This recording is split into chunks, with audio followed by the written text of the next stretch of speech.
All Yes. right. Are we on? Welcome, everybody. Aisha, my co-host, is here, so we are recording. All set to go. All right. Well, it looks like there's a bunch of people joining us right now, so I'm going to hold off just another minute before I really get started here. I'm here with co-hosts and presenters. We're excited to be here today. I'll just hang on another minute. We've got 36 participants, but the number is rising by the second, so we'll just kind of hang on.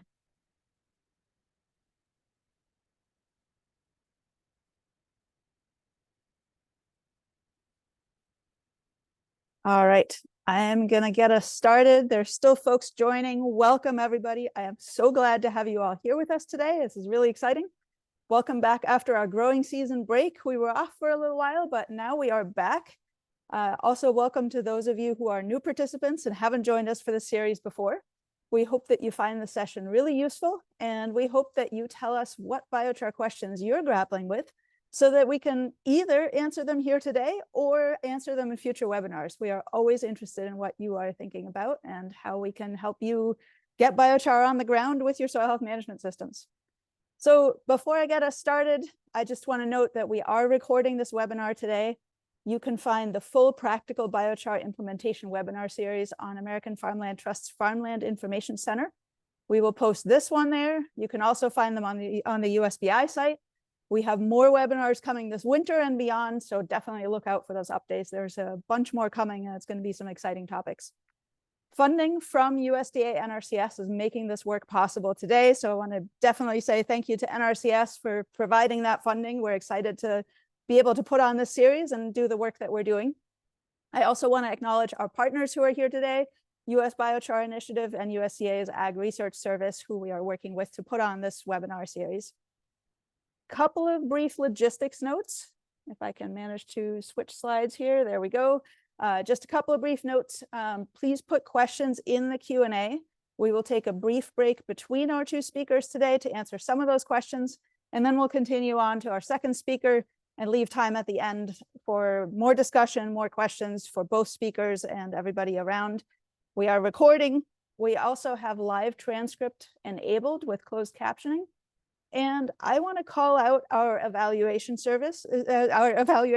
We really mean it. We want to hear from you. So if you could all take a minute at the end of this to fill it out, we would really appreciate it. We want your input both on how this worked for you. If you have suggestions for improvement, we definitely want to hear that. And also, of course, if you have topics, questions that we should be addressing in future webinars. Today, I am co-hosting this webinar with Aisha Tapp-Ross, who made sure that all of the behind-the-scenes work got done for this webinar to actually take place. So thank you, Aisha. We also have with us today Myles Gray from USBI and Kristin Trippe and Rachel Bashiri from USDA ARS. We're really excited to all be here together. And then we have our speakers that will be introduced shortly. I do want to take a moment to introduce American Farmland Trust for those of you who are not familiar with our organization. We are a nationally connected nonprofit organization that takes a holistic approach to agriculture. We work at the interface of the land, the farmers and ranchers who manage that land, and the agricultural practices and systems of practices that they use on that land. So we are very systems focused. And since our founding in 1980, AFT has helped land trusts and state and local farmland protection programs permanently protect nearly 8 million acres of agricultural lands. That's really exciting in this time where we're losing a lot of farmland. We have also advanced soil health and other conservation practices on millions of additional acres and supported tens of thousands of farm families. We do our work literally from kitchen tables to the halls of Congress, which is very exciting. We can connect a farmer to Congress, to anybody who's making critical decisions that then end up on the ground, either working really well and helping our farm families, or maybe not as well and need some adjustments. So we work in that space. We work through a combination of on-the-ground work, coalition building and policy work, and research and technical guidance development like you will see here today. We're working across partners and stakeholders, and really importantly, not just to make small changes in little pockets of agriculture. What we're trying to do is to actually catalyze a transition to a new conventional agriculture that we can all be proud of. We want a new normal, one that is climate neutral or better, diverse, resilient, soil health promoting, equitable, and environmentally, economically, and socially sustainable. So that's ambitious. We're not going to do that on our own. Therefore, we work with a lot of partners. We want to work with you. We want to work with everybody so we can all be on this road together doing this really important, critical work. As we do that work, we work across systems. And so we see biochar as a really core, important tool in soil health management systems in the Climate Smart Toolbox. So that is how we are involved, is in that very integrated space. We've got a number of very large projects on the ground getting underway this year, which is exciting. Some are centered around biochar, and some work in space of soil health management systems adoption, as well as land protection and getting farmers on the land. We have 2 very large partnerships for climate smart commodities projects that we're working on, and those will allow us to integrate biochar across national connections. So really exciting. We've provided some links in the chat in case you'd like to learn more or participate in our programming. And this webinar series is a piece of that body of work. I want to alert you for a moment, a heads up. We have a national biochar survey that we will be having go live in January. We will have a few questions for those of you who are interested but have not yet applied biochar. And particularly, we're really interested in learning from everybody who has already applied biochar. How's that going for you? What are you learning? What are your barriers? What are your challenges? What solutions are you finding? So we're really hoping to have you all help us spread that survey so that we can get as many responses as possible. With that, I'm really glad you're here joining us today. I hope that you find Doug and Jordan's presentations today inspiring, thought-provoking, and informative. And with that, I will pass to Kristin Trippe, microbiologist at ARS and PI on the National Biochar Atlas project that's funding this series. She'll then pass to Myles Gray, a newly executive director for USBI, to introduce our speakers. With that, passing to Kristin. Thanks so much for being here. Thanks, Bianca. That was a fantastic introduction to AFT and to the project. I want to recognize AFT for hosting the webinar and doing such a great job with outreach and inreach for biochar application in agricultural lands. I also want to thank everybody who joined us today. This is going to be a great seminar, and I'm really excited to hear what Jordan and Doug have to say about using biochar in compost. But really, my role here is to introduce the National Biochar Decision Support Tool that we're building as an extension of the Pacific Northwest Biochar Atlas, which is available at www.pnwbiochar.org. This tool is designed to help farmers and other biochar users put biochar into landscapes using the right biochar for the right soil for the right crop. There's a whole suite of decision support tools to make that decision, as well as decision support tools around implementation of the Soil Carbon Amendment, NRCS Conservation Practice Standard 336. So I encourage you to go to the website and check out the existing tools. In the meantime, we're working with AFT, USBI, and other partners at the USDA and our university partners to expand the Atlas to a nationwide tool. To do that, we're collecting biochar samples so that we can expand our database of commercially available biochars. We're developing models, expanding the mapping and the crop function, and then doing outreach to farmers, conservation planners, technical service providers, as well as agricultural service providers. That's in collaboration with our partners. So if you're any of those partners and you have a biochar that you'd like us to analyze, to include in our database, or you have other ways to contribute, please feel free to reach out to me. My email address is on the bottom here, and we'll be excited to release that in the next year. So with that, I want to pass it over to Myles Gray, who's Executive Director of USBI. Myles will be introducing our speakers. Great. Thank you, Bianca and Kristin. So I'm Myles Gray. I'm the Executive Director of the United States Biochar Initiative. Our organization focuses on increasing production and use of biochar in North America. And our primary focus area for doing that is to expand markets for physical biochar. We continue to see markets for physical biochar as the key obstacle to growing the biochar industry. Before I introduce the speakers, I just want to make sure any of you that are interested, we're hosting our 2025 annual conference in Minneapolis in September on the 15th to the 18th of 2025. So we'll have a whole bunch of content coming out about that. Our first step for that will be a call for abstracts. So that should be coming out in the next few months, and hope to see you there if you're interested. And you can sign up on our website at biochar.org to get on our mailing list to make sure you don't miss any information about that. So next I'll introduce Doug and Jordan. I'll introduce them both at the same time, but they're both going to have their own speaking slots. So starting with Doug. Doug is an extension professor and soil scientist with Washington State University Center for Sustaining Agriculture and Natural Resources. He has a PhD in soil science from Washington State University and a master's in plant pathology from Montana State. His research focuses on soil health in diverse organic vegetable farms and also composting systems. He has consulted on composting, organic waste management, and soil health in the Dominican Republic and Colombia, and serves on the board of the Washington State Organics Recycling Council and the Washington State Department of Agriculture Organic Program. Jordan Lauch is the Director of Development for Rexius Forest Products. He has been with the company for 20 years and has a variety of experience in manufacturing, sales, and research and development. Rexius is a real leader in this space for using biochar in composting, and a lot of that has really been driven by Jordan.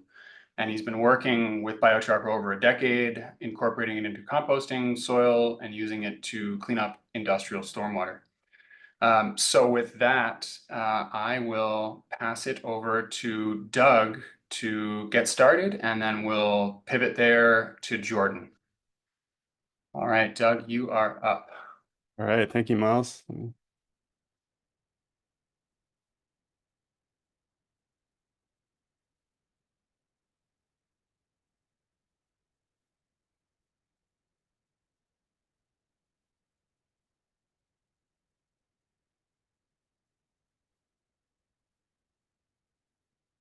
All right, there we go. Okay. Good morning, everybody. It is a pleasure to be here. I also want to credit a co-author on this paper, who is Nathan Stacy, who is now an extension faculty member at Oregon State University.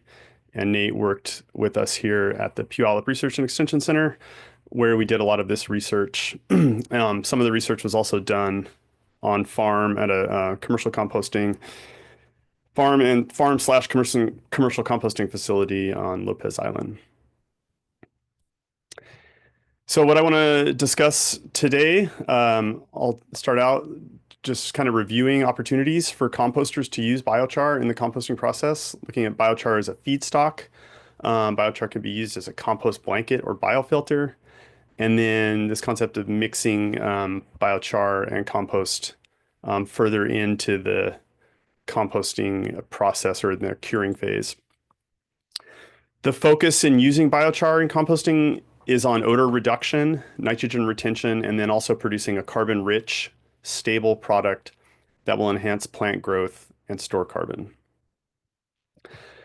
These are Sobol and Diacon, 2022, produced this diagram looking at different ways that biochar can be used in odor removal systems in composting. Potential in use in biofilters, as an additive, as a cover over the compost pile, direct absorbent, adding it to the compost, or as a substrate for making odor absorbing products. For example, mixing it with something else like a kitty litter. And then diet supplement, that's something that has also been used sort of going up the food chain in terms of some of the feedstocks for compost, like manure. Some of the odor issues in compost are ammonia and sulfur compounds. Ammonia accounts for approximately 98% of nitrogen loss, and ammonia can account for 24 to 33% of the total initial nitrogen. So for example, chicken manure, very high in in organic nitrogen, but also high in ammonium, and that ammonium can be converted to ammonia and then lost, look at a little bit more at how that happens. So first, the organic nitrogen is converted to ammonium, which is a cationic solid. And then that solid can be converted to ammonia, which is a volatile gas. So here's our ammonia and ammonium. So when it's in the ammonium form, it's fairly, well, not necessarily stable, but it's not volatile. It's not a gas. It's not going to be lost directly to the environment. It has to sort of first go through a transition. And the main drivers of that transition are increasing pH and also increasing temperature. So as the temperature increases, the water in the compost has less ability to solubilize the ammonium and hold on to it. The main losses occurred, so therefore, because of the temperature, main losses occurred during the thermophilic stage and also through forced aeration and turning. So using biochar as a feedstock can reduce nitrogen loss, especially ammonia, increases aeration, and reduces odor, especially hydrogen sulfide and other sulfur compounds. And this opportunity comes from both an increase in surface area and the ability to influence surface charge. We'll talk about that. So this is a graphical abstract from a paper that shows what we're talking about. We're talking about co-composting. We're putting compost or biochar directly into the compost mix, and that's going to, enhance the structure and aeration. I've certainly seen that in my research, and I'll show some data that shows how that happens. Promotes organic matter degradation and maturity, decreased nitrogen loss, reduced ammonia and greenhouse gas emissions, and also stabilization of heavy metals. I think biochar also provides opportunities for compost blankets and biofilters. So you could conceive of, if you're familiar with a biofilter, those are used in commercial composting processes where negative aeration is used. So negative active aeration. So pumps are used to, or fans are used to pull air into the compost pile as opposed to pushing it through the pile. So when we push it, we call that positive aeration. And when we do negative aeration, we're pulling air into the compost pile, and then there's an opportunity to take that material and direct it through a biofilter. So I think there's opportunity for taking advantage of the properties of biochar to reduce odor, perhaps some mixing with biofilters.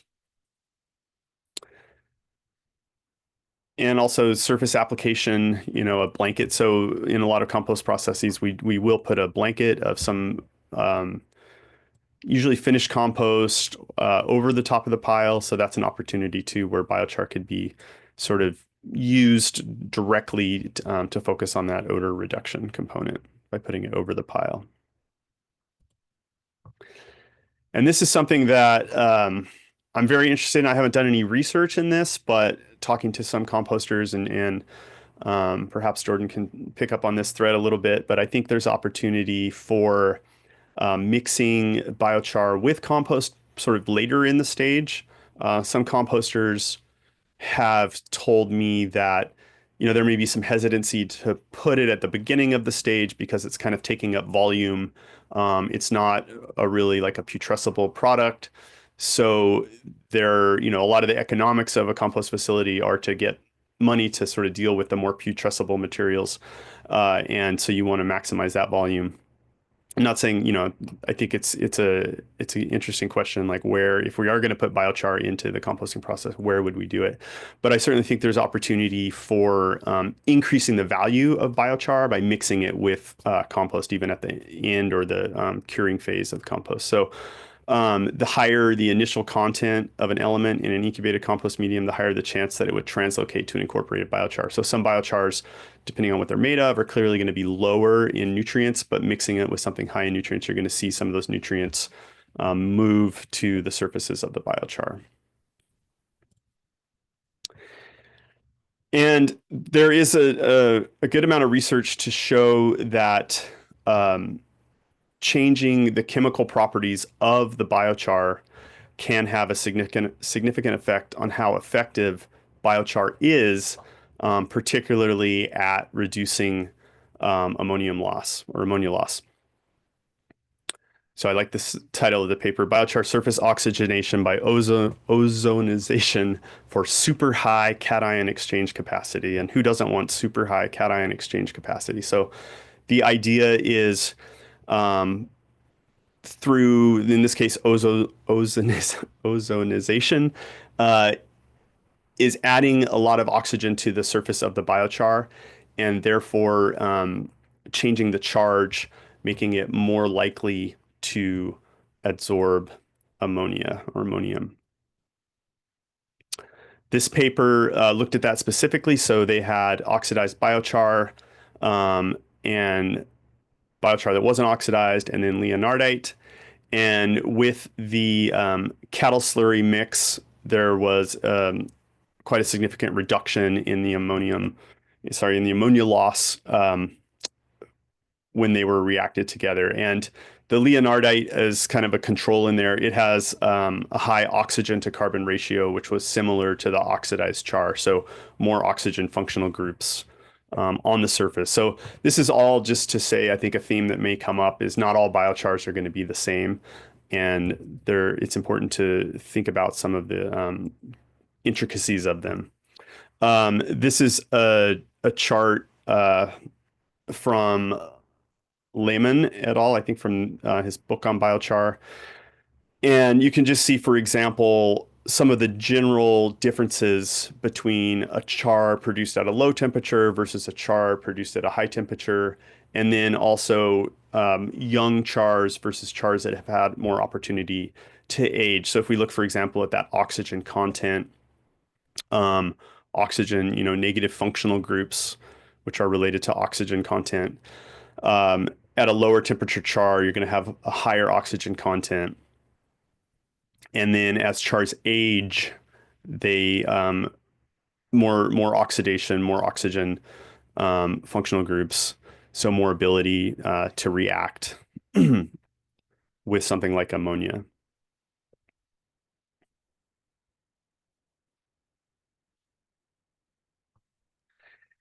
And I mentioned this before about I think anybody who's used biochar, it's a bit messy to apply. I've applied compost in field trials, on a pretty large scale. This is our manure spreader. So it's easy, we scale up research or we do plot research, but we're using machinery, so it's not hard to sort of visualize how you would do this across the whole field. And I've certainly done research where we've applied compost and, across pretty large areas. The biochar land application work I've done, we've applied it on smaller plots. Depending on the char, it's an area that I know is being worked on, sort of pelletizing biochar. Like, are there ways to make it easier to apply? And I think one simple way to make it easier to apply would be mixing with compost and then applying it that way.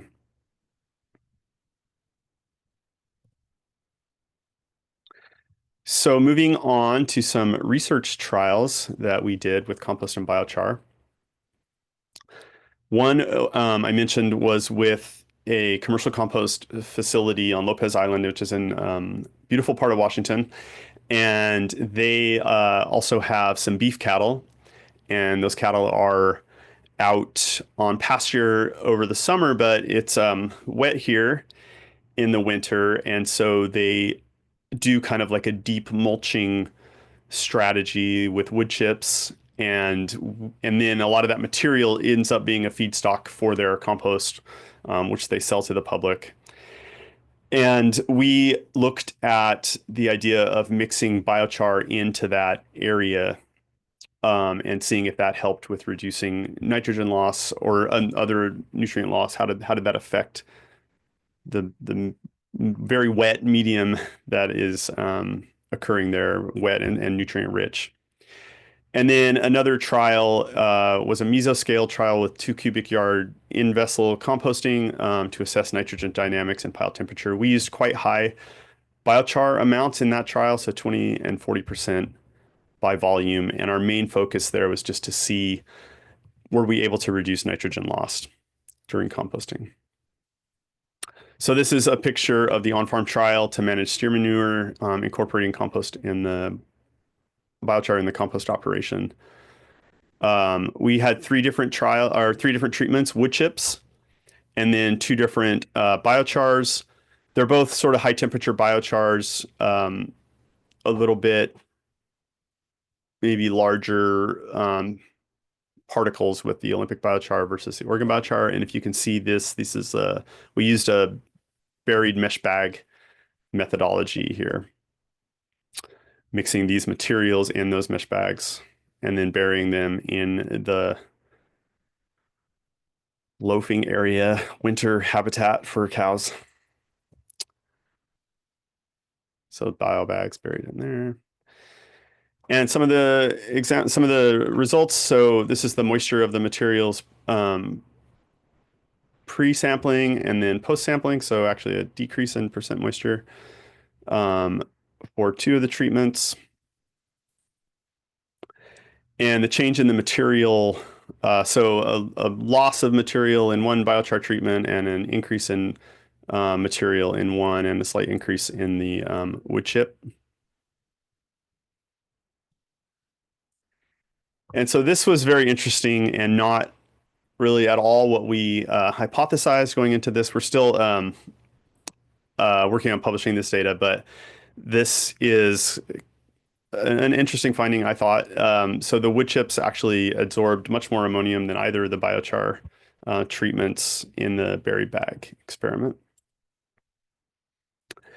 And then a reduction in calcium. So this, you know, where nutrients are going to move is going to depend on sort of the concentration of materials around them. So higher calcium going into the material, or like if the calcium on the biochar was higher than the material around it, you could see calcium moving off and decreasing.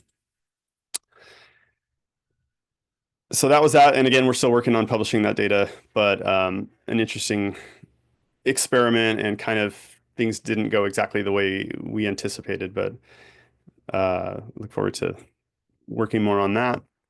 And this experiment I will share with you is where we added biochar into these mesocosms or mesoscale composting vessels. These are the properties of the materials that we use. We tried to keep it really simple. So 3 ingredients or 2 ingredients for the control. Our ingredients were chicken manure, wood shavings, and then biochar.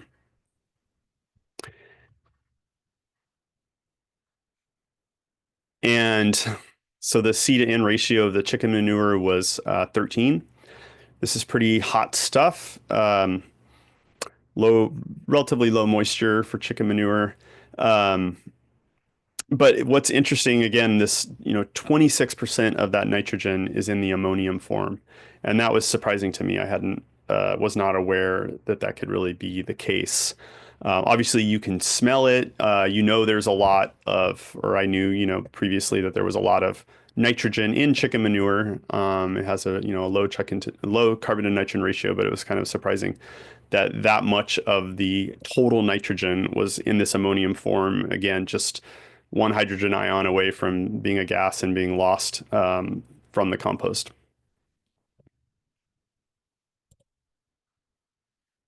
We did a little pre-trial, just kind of mixing and examining free airspace. This is fun. I don't know how many composters take it to this level when you're looking at new mixes, but so we did like a small version of what the compost pile would look like. We were trying to maximize C to N ratio, to maximize nitrogen in the pile, but doing that also without compromising free airspace. So trying to be within the best management practices for making compost, which a target carbon to nitrogen ratio for making compost would be somewhere in the 20 to 40 range. So all of these are okay in terms of target carbon to nitrogen, but a target free airspace is going to be between 35 and 60. So you can see if we had gone with the 3-to-1 mixture, we would have sort of been creating a compost just right off the bat that's not within the best management practices for a target free airspace. So we were trying to get the C to N ratio as low as possible, but still above 20, but then also maintain a good free airspace for our control compost. And so we ended up going with this 4-to-1 mixture of wood chips to manure. And these are the mesoscale, I call compost units that we use. I think they're pretty great for what we're doing. We're able to do replicated research in compost, which is not something you see a lot. But we're also doing it at a scale where the material heats up itself. Some good work, and probably a lot of the work I've read and cited here is done in jars, in incubators, so you can sort of take material, mix it, artificially raise the temperature, and then but have better instrumentation to examine gas loss and things like that. So we're doing this at a scale where we are able to mix a decent sized pile. We actively aerate the pile, and then the compost, heats itself and everything like that without artificially doing that. This is a bit of our process. So we use a manure spreader. In this case, mixed materials by volume, but we're keeping track of weights throughout the process as well. Initial moisture adjusted to 65 to 66%. And then we did turn the piles one time and readjust the moisture. This is what that looks like from looking down. So these are our aerated perforated pipes. We used a plenum of wood chips on the bottom, and we kept the plenum separated just through like a mesh screen from the above compost. Compost was added. These are truck scales, so the compost bins are sitting on truck scales. So we were able to do this mass balance by weighing the material throughout the process. And this is the biochar mixture, one of the biochar mixtures. You can see some research I'm doing now, we're using 10% biochar. I think that's an interesting question of like, what is the right amount? This was 20 and 40% mixed in. And I was honestly, the reason we went so high is my brain was kind of on this idea of, the carbon in the biochar is not available carbon. It won't, can we put so much biochar in that that we sort of like, it won't compost, right? It won't get hot. And that's certainly not what happened in our case. So I'll get to temperature here in a second. So each treatment was replicated 3 times. So we had a total of 9 boxes. Piles were aerated with 0.5 horsepower blowers for 20 seconds every 60 minutes for 27 days. And then we turned them once at day 13.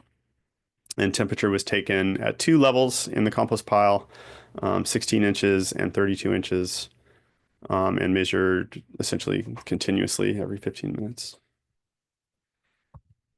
We did nutrient analysis. Like here you can see the kind of screen. So we kept the material separated from the plenum.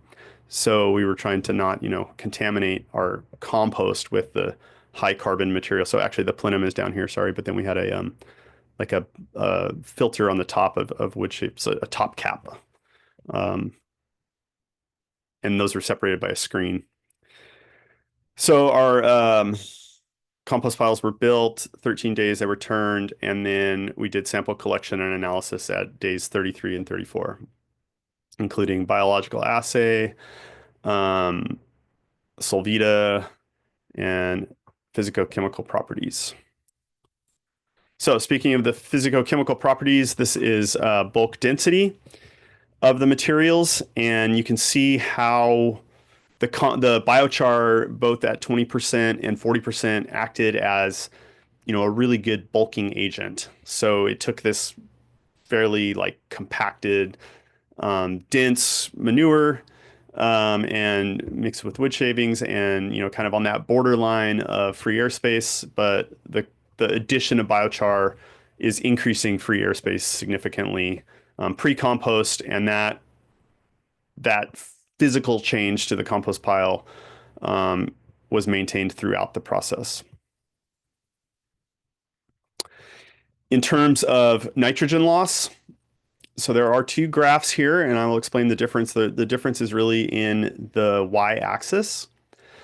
So on this graph where we had a significant reduction in nitrogen loss with the 20% and the 40% biochar, what we're talking about is the total initial nitrogen in that pile. What we're looking at over here, where there's still a reduction, but it's not as significant, is the total loss of just the compost nitrogen. So there was some nitrogen added with the biochar.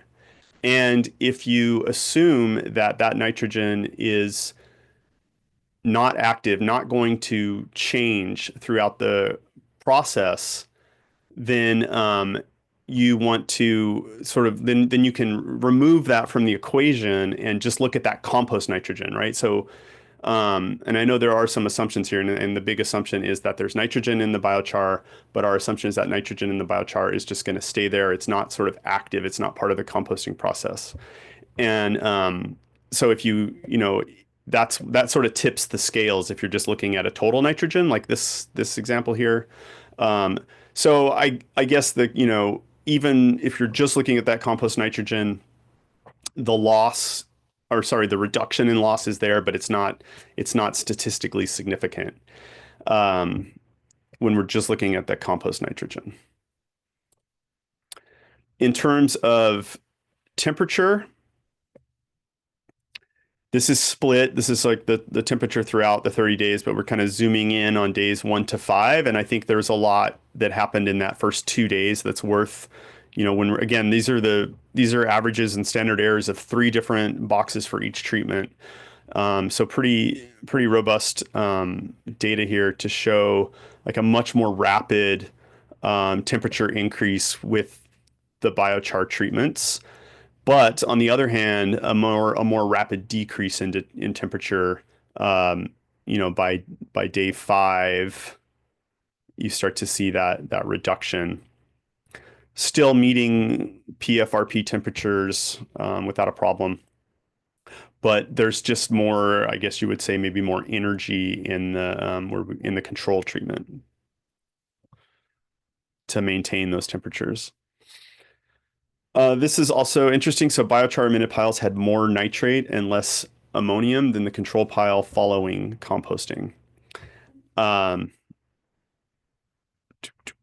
Let's see. So here's the control, 0% biochar post composting. So 1,328 parts per million in the control in terms of nitrate, and much higher nitrate in the biochar compost. So this is important because when the and it's highly related to oxygen availability. When we're able to see ammonium moving to the nitrate form, we have a more stable form of available nitrogen in that finished product. And so a large reduction in ammonium and an increase in nitrate with the finished product of the biochar product. Let's see. Oh yeah, you can see pH also decreased in the 40% biochar, and electrical conductivity decreased. And then the C to N, again, I think this is really interesting. So as one who does a lot of work with compost, especially application of compost, the C to N ratio is really important in terms of how we anticipate or how we model that material in terms of how it's going to react when it's land applied. And this is kind of, not unusual. It's probably a little bit on the higher side. This C to N ratio, we would usually look for something like, if we really expect to get some nitrogen from that compost, we'd be looking for something in the 20-to-1 ratio, 20-to-1 or lower C to N ratio. So you can see the C to N ratio is much higher where we have biochar added, but I would suggest that that's not, it's sort of like shifting our traditional idea of looking at C to N ratio and then being able to predict what's going to happen, because so much of the carbon in that biochar is more stable and not available to kind of interact the way carbon from like the wood shavings would, for example. So just to conclude here, and I'm happy to discuss anything that I went over in more detail, but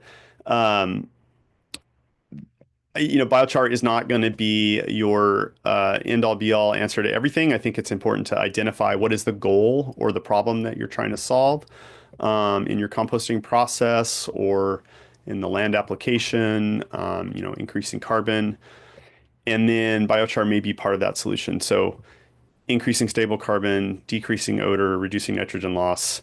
And there's lots of ways to think about getting that biochar mixed with compost, either as a feedstock, some opportunities as a blanket, so that top cap over the compost, or mixing it into the biofilter solution or the biofilter mix. And then this idea that I have not done much research in this, but I'm very interested in this. I call it the mix and mellow. So this would be at that curing stage of the composting process. Maybe that works better for a compost facility in terms of the economics and the space availability. And I wonder, what are how are those different? Obviously, when that biochar is in that really thermophilic process, there's some different physical and chemical interactions that are happening at that high temperature that wouldn't be happening in the curing phase. But I think it's an area worthy of more research. All right, Myles, that's what I have.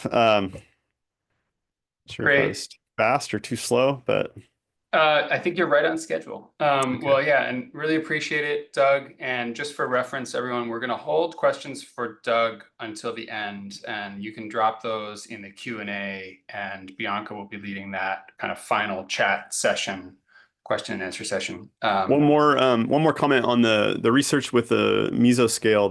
That research was just published in Compost Science and Utilization, and I think there's a link to that. It's a open source. Is that the right word? It's available for free, the publication. So I think that link was going to be shared. Yes, it's in the chat. Okay, great. Thanks. All right, that's great. We always appreciate it when things are published open access so that all the rest of us who don't have academic licenses can get it.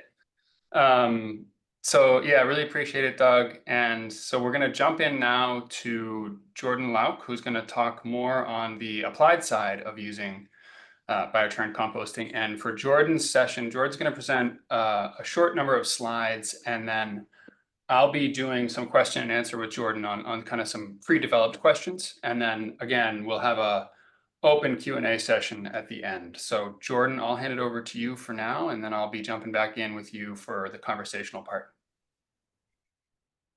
Thanks, Myles. Thanks, Doug. That was great to listen to. So let me get this pulled up.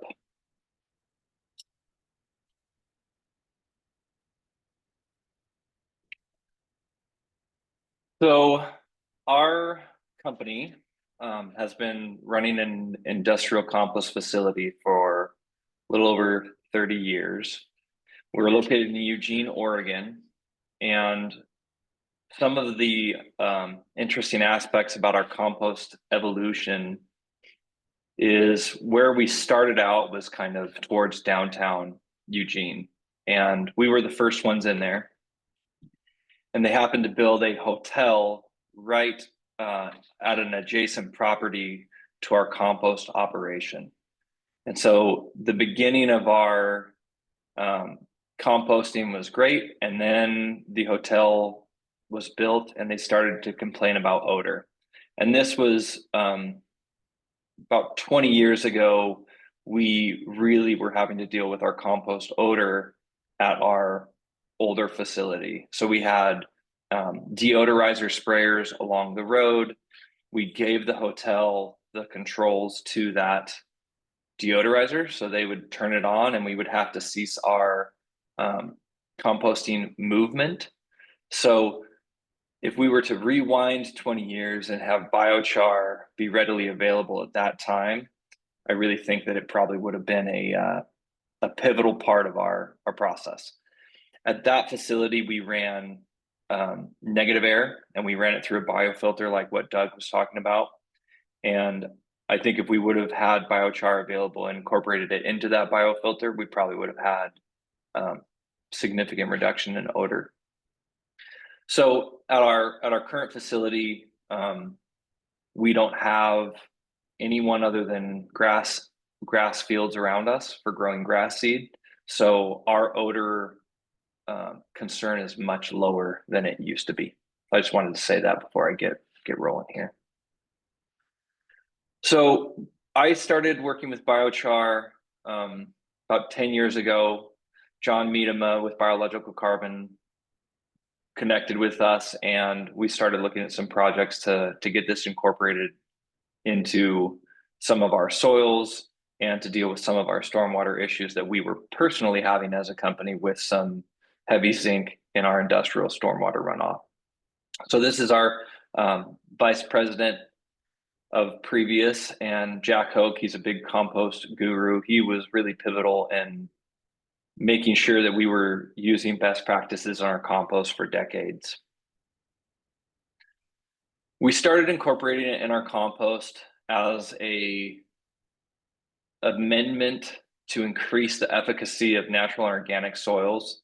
So in the transition to get away from some traditional heavy bark soils with synthetic fertilizers, we were having a performance gap between those nursery mixes and the mixes with the natural organic soil amendments.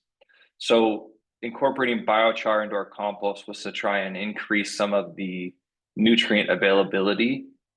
We were doing it because it seemed like a good idea. John Miedema said, let's go for this. And we did see results from it. So that was before we really knew exactly what the mechanisms were, but we were seeing the results with our customers and letting them dictate a lot of what we would do from our soil mixes and compost.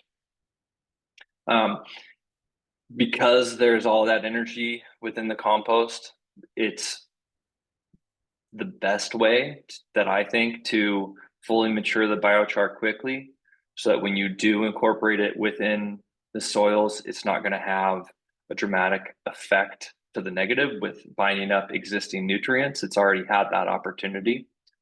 That is reaffirmed with a lot of what Doug said. And then from early on, anyone that I would talk to from farmers and nurseries that had heard about biochar, the biggest complaint was the material handling side. So it would blow around, you'd lose it if it was a windy day. There was dust, there was concerns over the nuisance of the raw biochar from a dust and plume standpoint with neighbors. So we thought mixing it with the compost would absolutely improve the customer experience in terms of cleaning up that process, and then work within their existing material handling systems. And it establishes an organic coating on the surfaces of the biochar, much like what Doug was talking about.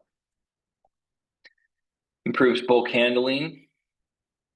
So here's one of our loaders moving some of our compost around. We use a static aerated pad so that we can meet our PFRP a little quicker.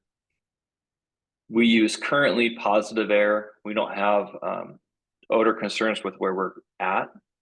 And our material, our feedstock with our region, has a really nice balance of carbon to nitrogen just as it comes in. So we were, as a compost facility, really benefit from having those ratios for making pretty good compost without having to change a lot of the feedstock. When we pull it off of the static aerated pad, that's when we incorporate 5% biochar by volume into that organic compost. That percentage came from a couple growth studies that we had seen, and also was dictated a little bit by customers. So as biochar has been expensive, putting more of it into the compost was not a compelling proposal for our customers because it would raise the overall cost of the compost. Now that some of the biochars have come down in price, I think some of those higher percentages of biochar compost can make a lot more sense. So we'll blend 5% in, and then we put it into static windrows as part of our handling process to continue the maturing of that compost. We'll then take those windrows and continue to rotate them until we have determined that the compost has matured enough. Then we'll screen it and stack it in a final screened pile. So again, we're taking that biochar after we've met our PFRP with the static aerated pad, blending it into the windrows, and then letting it to continue to compost for 3 to 6 months. That amount of time is really just how long it takes for us to move through our compost. We also make a 50-50 biochar compost, and that is to use as a component within our soil mixes. So we will, instead of using any raw biochar in our soil mixes, we only use composted biochar to get that effectiveness within the mix. We also have started to incorporate biochar into a lot of the turf soils that we do. So we have a landscape construction side of our business that's pretty robust, and we will produce the compost and the soils for those projects. So we're on the soil production side, where we sell to any contractors and any large scale projects in Oregon, Washington. And then we're also the contractor that will install these products as well. So we started incorporating the biochar into the turf soils when we were on the hook for the warranty of some of these turf applications, because there was better performance and more of a guarantee that our plant survival and that turf quality will be better through our warranty period. So that was in the early stages of the biochar and soils for us. Then as we are now, people are requesting the biochar in these turf applications and these stormwater soils and high performance biosoils. So a couple things to consider with biochar on the industrial side and the ag world is what kind of bulk handling fits your existing operation. Large semi trucks of biochar are the most cost effective when you're handling them, but if it's a windy application, you need to increase the bulk density. Mixing it with compost just so you can handle the material better might be the right case. We also have found that there's plenty of applications where getting it into some super sacks and packaging helps with farmers and nurseries, because they can use that material at will and move it around easy enough with their tractors or their forklifts, and not have the same kind of constraints with just having a big open pile that can absorb too much moisture. Do the full analysis, figure out what the goals are, and really work with your producer to figure out, do you want truckloads? When are you going to have it? How are you going to handle the material? The handling of the material within a project has an impact. So there's an education component for everyone handling this material to determine if porosity is important, then limiting the amount of traffic over the biochar in the raw state is an important consideration. You can get crushing and compaction of that material. So from a laboratory test scale to what's actually happening in the field, being realistic about how that bulk handling impacts the material.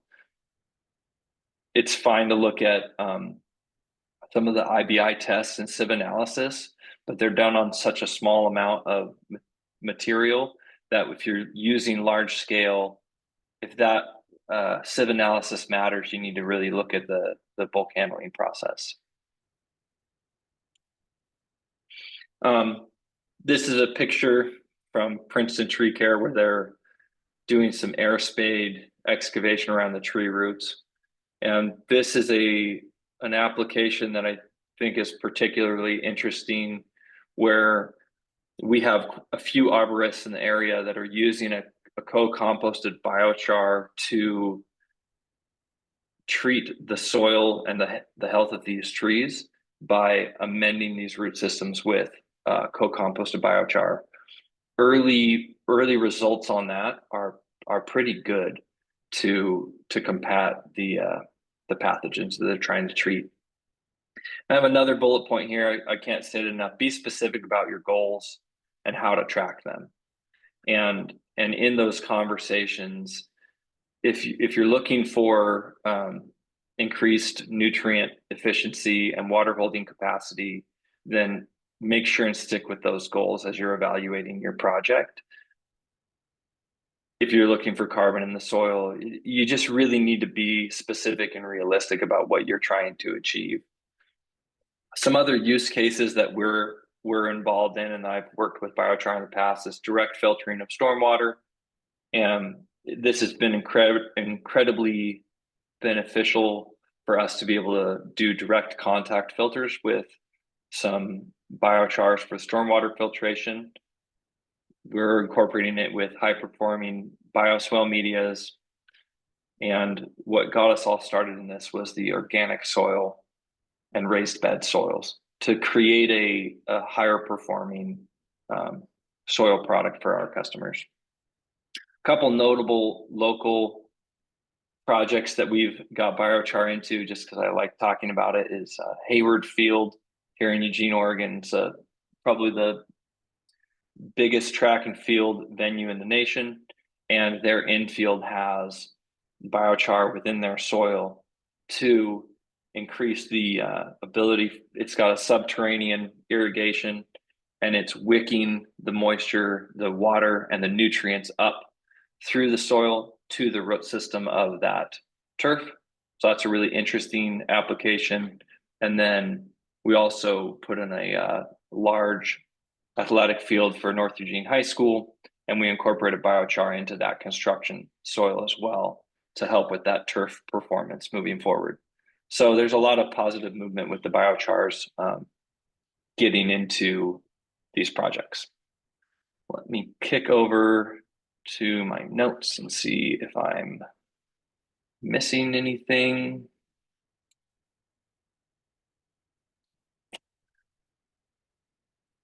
I think that's probably a good place for us to bounce into our dialogue, Myles, if you're ready. Yeah, absolutely. So we'll take something like 10 to 15 minutes to go through a few of these. And before I start, Doug and Jordan, one of the things I thought was interesting, Jordan, was that you're kind of doing the process that Doug suggested might be interesting to do, which is to do the first kind of thermophilic phase of the composting process without biochar and then adding it more during that curing process. So I thought that was kind of interesting.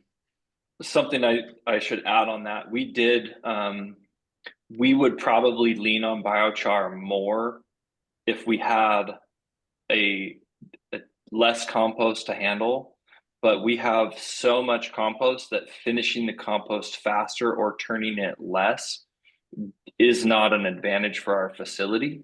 So we handle our compost at a rhythm that works with our front end loaders and our personnel, and it also matches up nicely with as the compost is finishing. So we just have so much compost we handle that we don't have to try and mature the compost at a specific time. But when we did a similar trial with the biochar and turning the static piles less, and we saw the same results that Doug had, where temperature and bloom was faster. The other compost caught up eventually.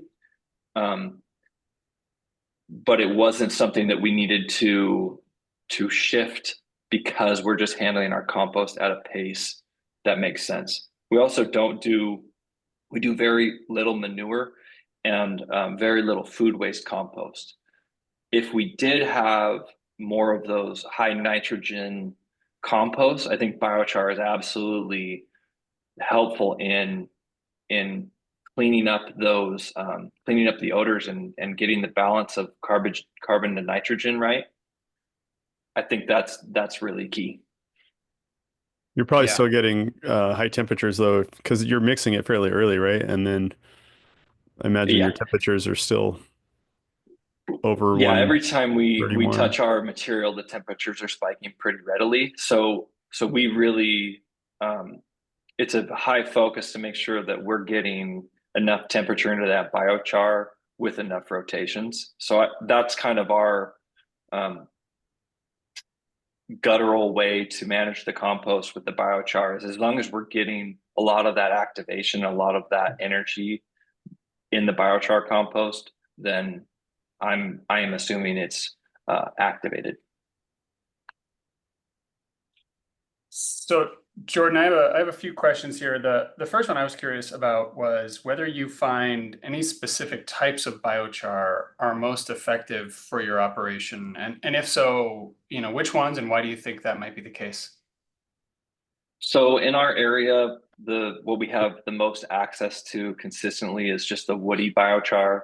And so we've tried out a lot of different types of those biochars, but within the compost, there's not been enough of a difference of the product for us to really determine that one specific biochar is better than the other. I lean towards consistency and availability. Because we are an industrial compost facility, we need it to work very smoothly with what we're currently doing.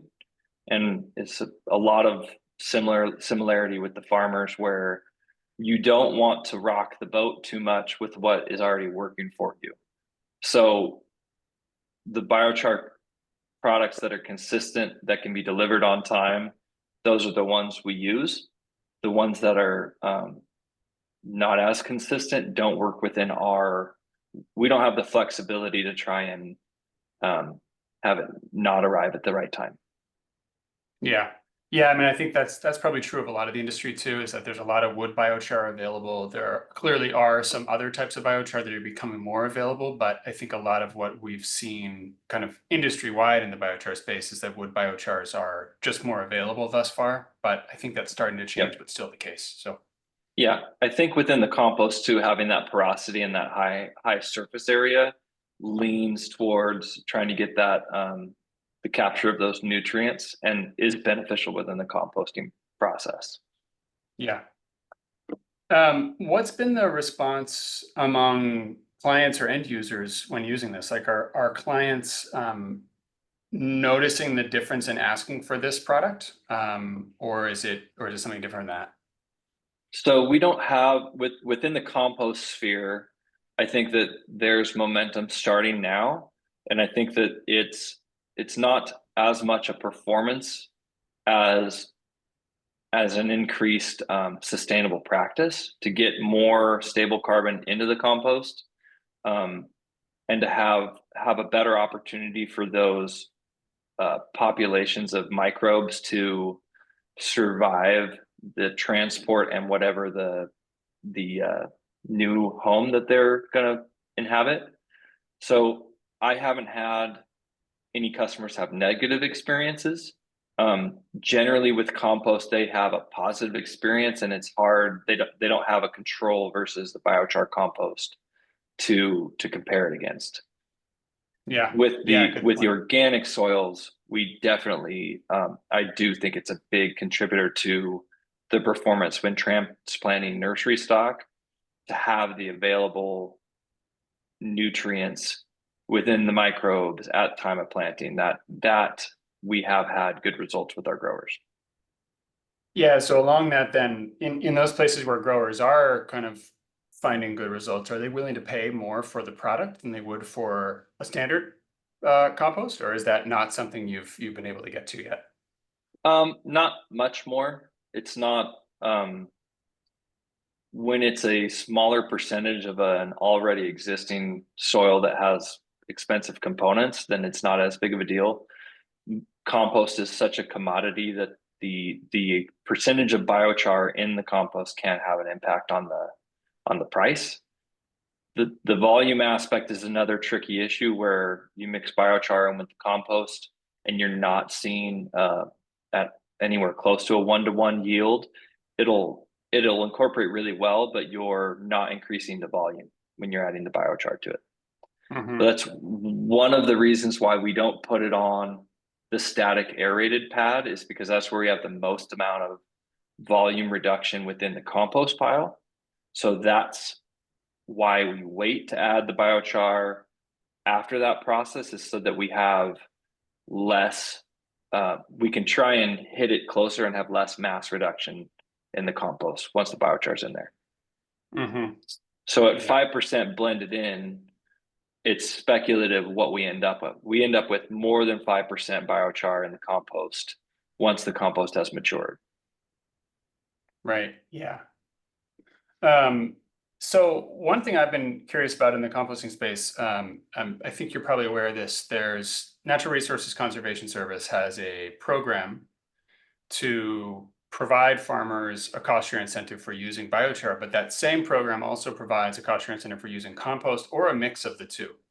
For those of you not aware, that's the Conservation Practice Standard 336. I'm curious if you've had any experience with that program, or if you've heard anyone talking about it, because I think there probably is an angle where a composter could actually purchase biochar and then kind of pass along some of that cost via the 336 incentive payment program. I've heard of it.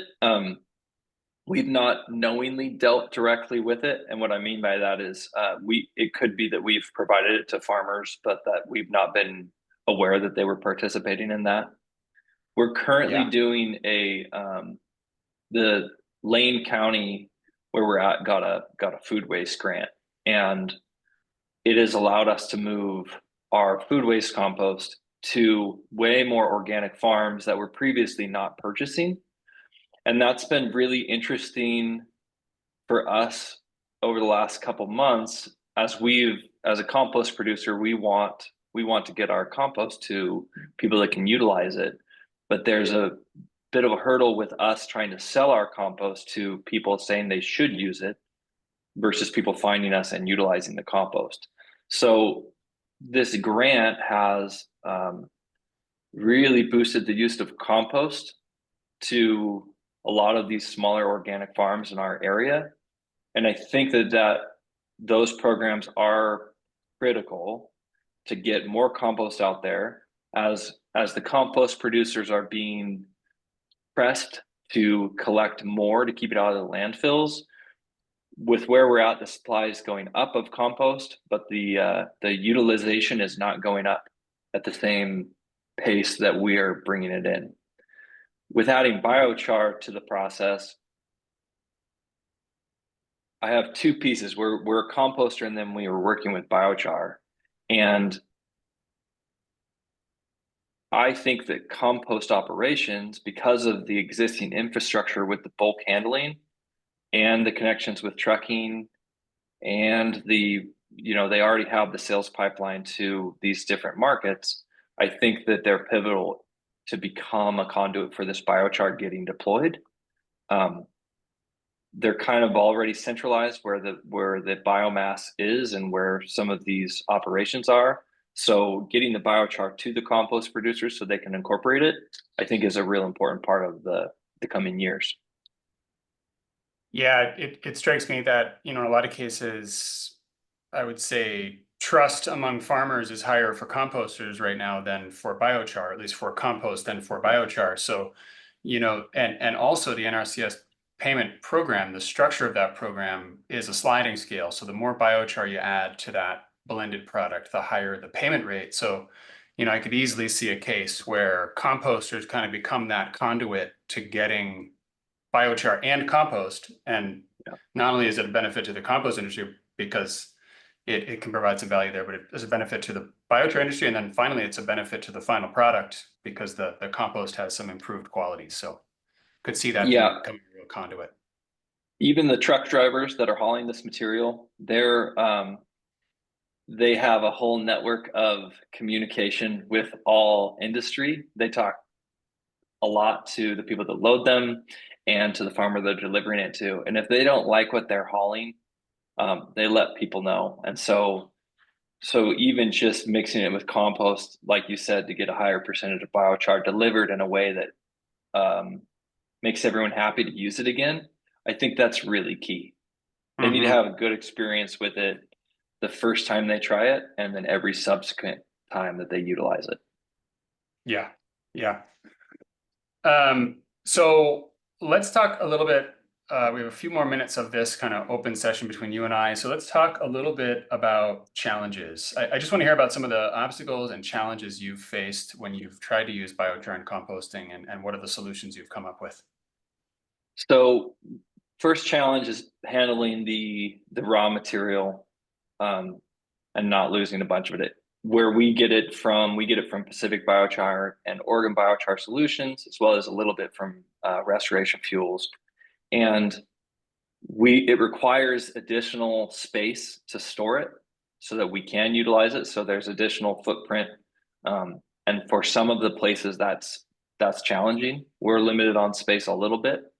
So we have a dedicated bin for the material and we store it, then we incorporate it in with the compost. So the first is the bulk handling of the raw material. The education component for everyone involved is really key because the loader operators we have, they're the ones that are incorporating this material in with the composting process. And when you're introducing a new product, so the biochar compost for us is an additional product, and then you have to manage and track the different piles and what the purpose of those piles are. So some of those things that sound easy on paper, like, well, it's just another pile, it's just another process. When you're tracking a pile that needs to be like the other piles, but needs to be tracked for 6 months or longer, that can actually become a little burdensome when you have these other products to track, and it's a small volume for us. So it'd be great if all of our compost was biochar compost and we didn't have to try and track it separately. So that's one of the limitations, is just the tracking of the material. I do think that it is helpful to make a better compost without trying quite as hard.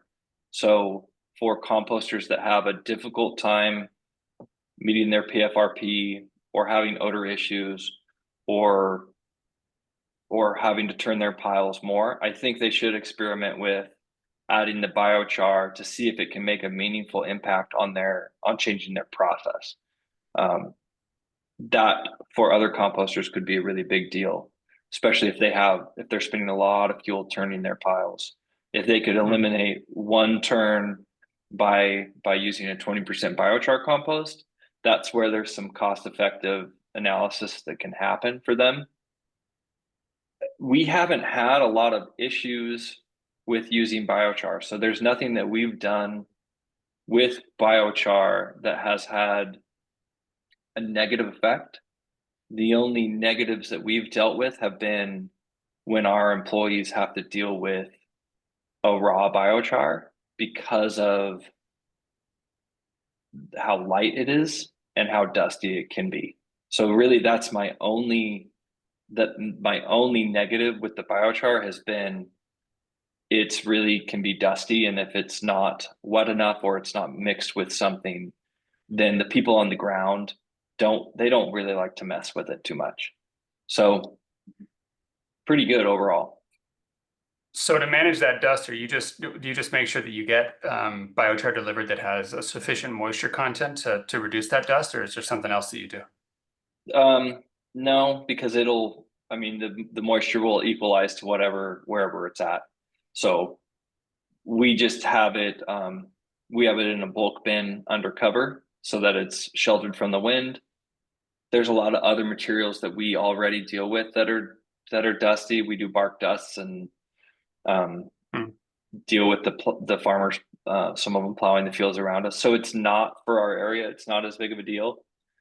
When we're working with applications that are in a town or a city, that's when it's really critical that we want that biochar to be mixed and pre-blended before it arrives so that they don't get a bunch of black dust on cars or blowing into the neighbor's field or something. Yeah. Well, Jordan, I think for now I have other questions, but we don't have time to ask them all. So Bianca, I think this is a good time to hand it over to you to field some of the questions from the audience members. Yeah, there's a number of good questions from the audience. They are not quite as organized by topic as what you guys just had, so bear with us. But Doug, there's a couple of questions for you. One was early on from Richard Ims. We're wanting to use biochar in compost windrows, currently using enzyme. Can inoculated biochar replace the need for an enzyme if the right microbes are used to charge the biochar? Any other advantages to using inoculated biochar over an enzyme in compost windrows? Thoughts on that?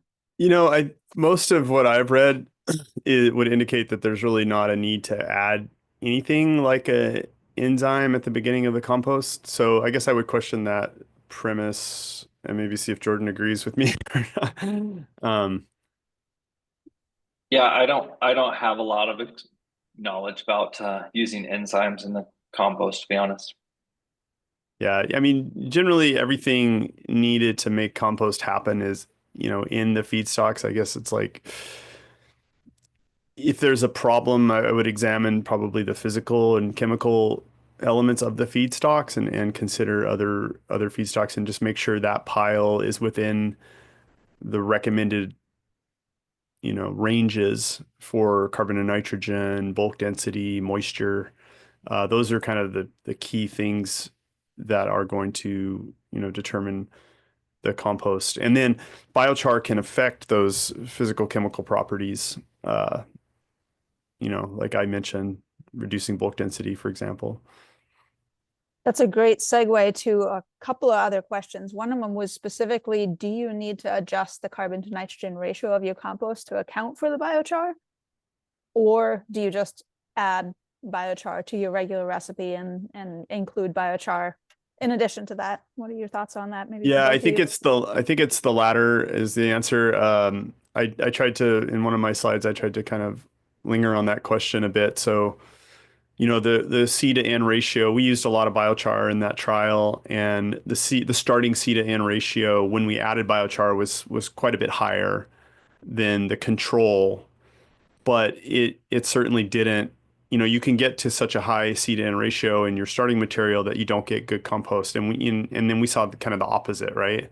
Like we raised the C to N ratio, but saw a more rapid increase in temperature. So I think that's just an indication that it's the carbon is different. So I think you have to adjust your thinking, maybe adjust like these ranges that you'll see printed for the target C to N or the ideal C to N. I think that range is going to be shifted if you're talking about one of your carbon sources being biochar.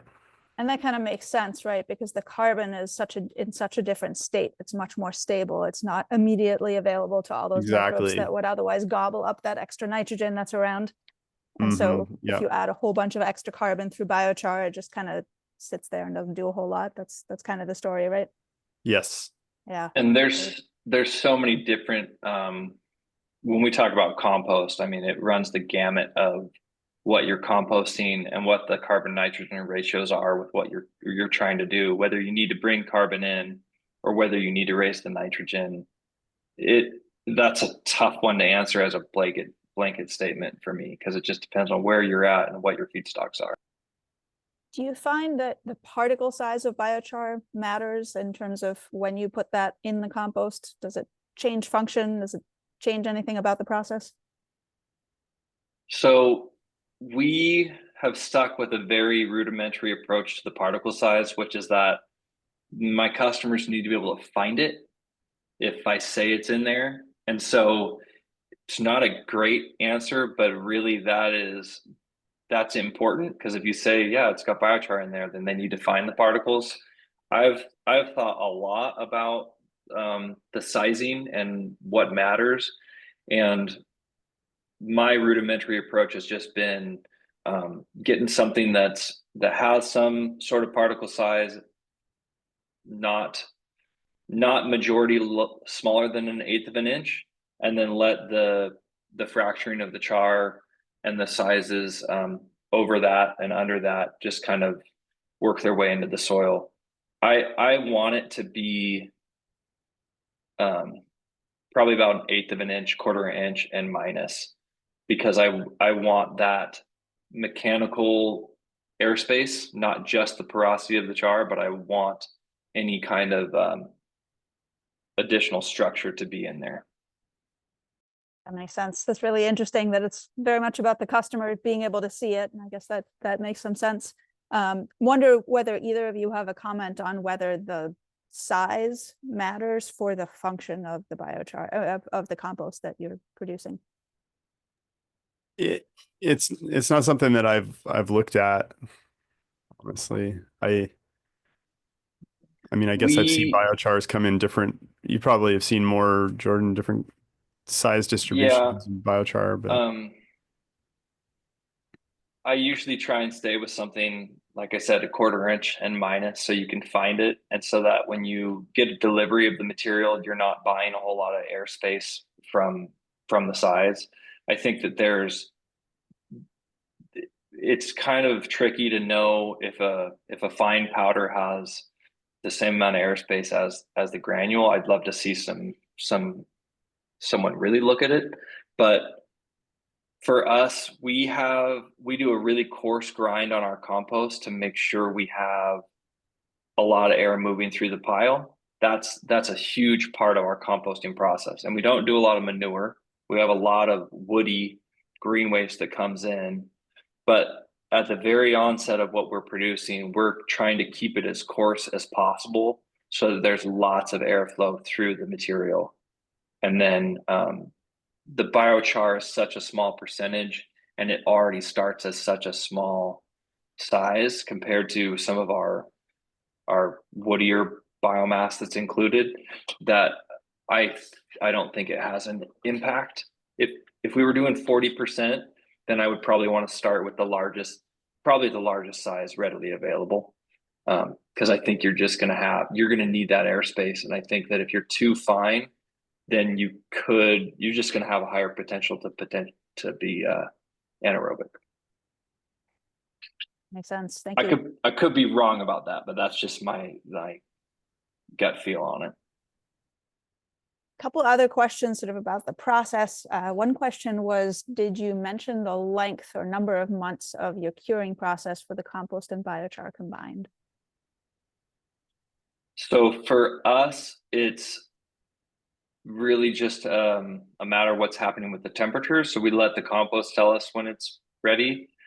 We're not turning compost we're not finishing compost in anything less than 4 months at our facility. And some of the material is a year old or more. For us, it's a matter of the volume of material we're moving. So I try to make sure that biochar within the compost process is in there for at least 3 months, but I'm more concerned about the thermophilic effect on the biochar. So just putting it in a pile and have that pile not be turned, or have that pile be a low temperature, I don't think is sufficient. I think you need the biochar to go through enough of that thermal process, because that's where my assumption is that's where all the activation is happening. So trying to make sure that it's in a pile that is going through these heat cycles is important to me, not just putting it in a pile and letting it sit if that pile is not active. Thank you. Let's see, we've got various other questions. I'm sorry, we're not going to get to all of them in the time we have today. There are some questions about vermicompost, and specifically someone who is interested in seeing how that impacts the castings in vermicompost.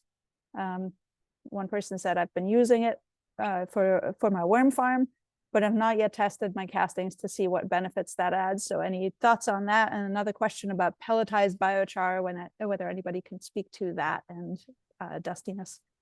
Yeah, I jumped in a little bit on the vermicompost question. We have a vermicomposting system here, but I have not yet done that. I certainly had the idea and the intention this summer because we did another biochar compost trial. So I had some dairy manure mixed with compost, or sorry, mixed with biochar and some not, and I had a little bit left over after we did the in vessel thing, and I wanted to jump in and do something with the worms, but it wasn't sort of a funded project or anything, and that's why I probed a little bit just to ask, like, what, from a research perspective, what would the person be interested in?